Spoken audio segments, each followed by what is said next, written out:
Baik, bismillahirrahmanirrahim. Assalamualaikum warahmatullahi wabarakatuh. Perkenalkan, nama saya Reza Fahlevi, NIM 12020202133. Di sini saya akan menjelaskan materi tentang pemetaan kelas. Bisa dilihat judulnya, itu tentang pemetaan kelas. Pentingnya pemetaan kelas bagi seorang guru. Pentingnya pemetaan kelas itu ya kita definisikan terlebih dahulu apa itu pemetaan kelas ya. Pemetaan kelas adalah jawaban dalam merancang pembelajaran yang sesuai dengan kebutuhan siswa. Kebutuhan siswa atau peserta didik gitu, di kelas tentunya dalam belajar sangat beragam. Begitu pula dengan potensi siswa tersebut.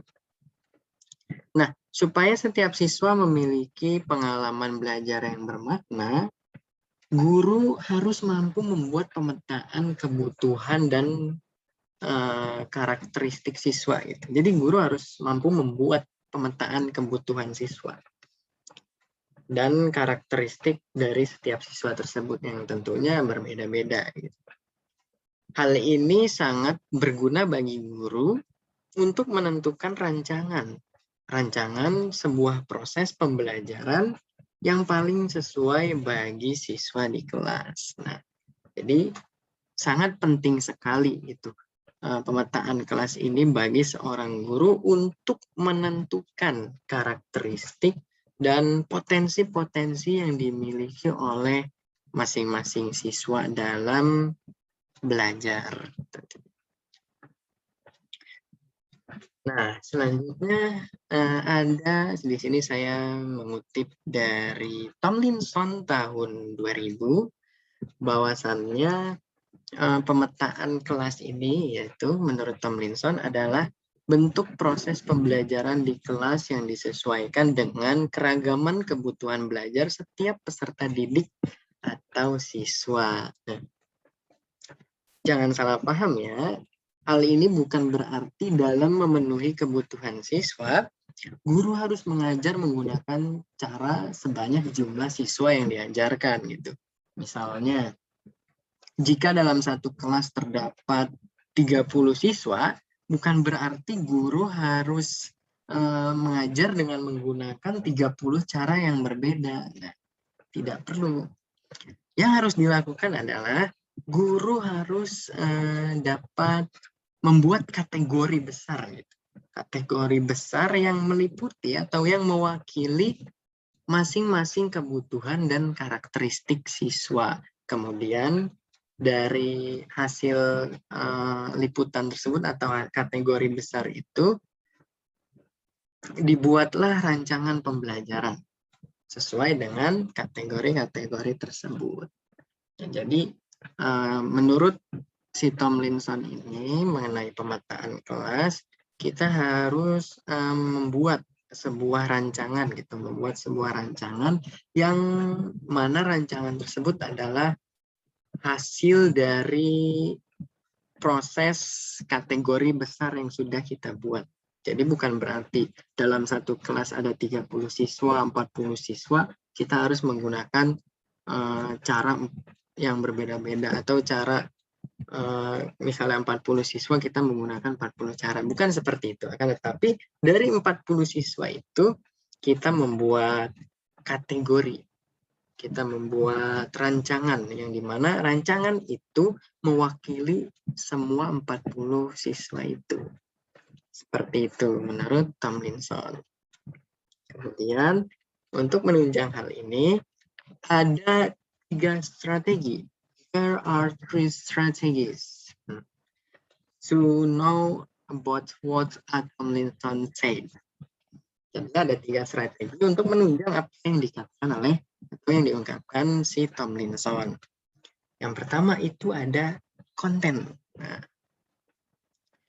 kalau menurut anak-anak zaman sekarang ketika mendengar kata konten, pasti yang ada di benak mereka itu ada kaitannya dengan YouTube misalnya. Konten YouTube-nya apa? Konten YouTube-nya apa? Jadi konten itu isi ya, isi dari video kalau misalnya di YouTube. Nah, hal ini pun sama. Jadi konten itu adalah apa yang guru ajarkan, itu apa yang guru ajarkan pada siswa dengan memperhatikan kategori tadi yang saya maksud.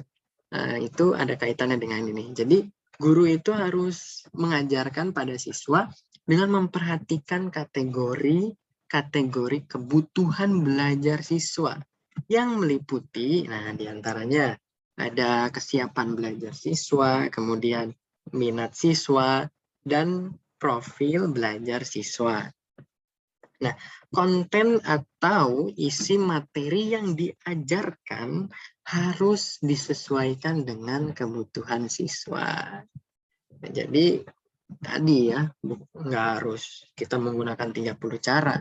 Kita harus menyesuaikan saja dengan kebutuhan 30 siswa tersebut. Misalnya ada 30 siswa dalam satu kelas gitu. Kita harus sesuaikan.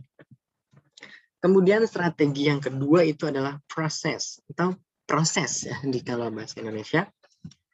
Jadi maksud dari proses ini yaitu adalah nantinya cakupannya apa yang akan siswa pahami, materi apa yang akan siswa pelajari, kemudian bantuan seperti apa yang akan guru berikan, siapa yang membutuhkan bantuan, dan berapa banyak bantuan yang akan guru berikan di dalam sebuah proses ini.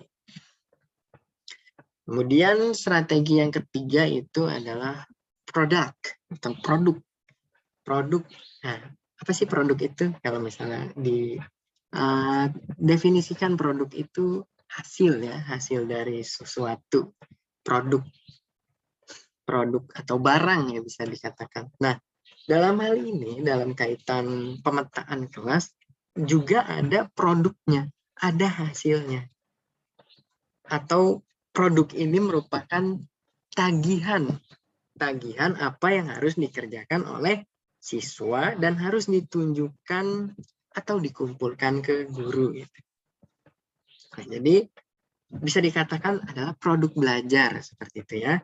Produk belajar dapat berwujud atau berupa presentasi, misalnya rekaman, audio, sama saja rekaman dengan audio, kemudian diagram, karangan, mind map, tulisan, karya-karya ilmiah lainnya, dan masih banyak lainnya. Pokoknya ada produk yang dihasilkan dari belajar siswa tersebut.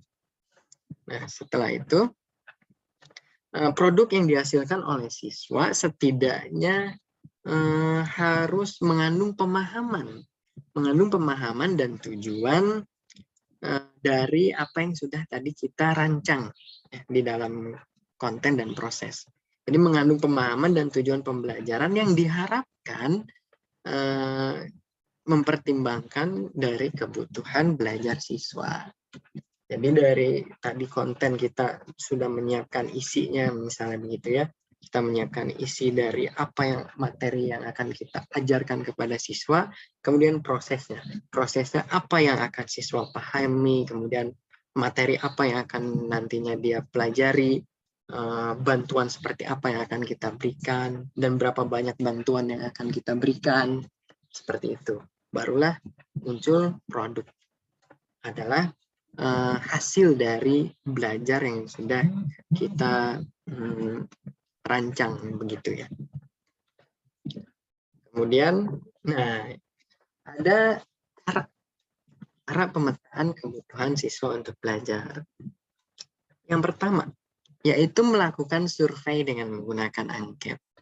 Kemudian yang kedua, oh ya, maksud dari melakukan survei dengan menggunakan angket, ya kita menggunakan data gitu.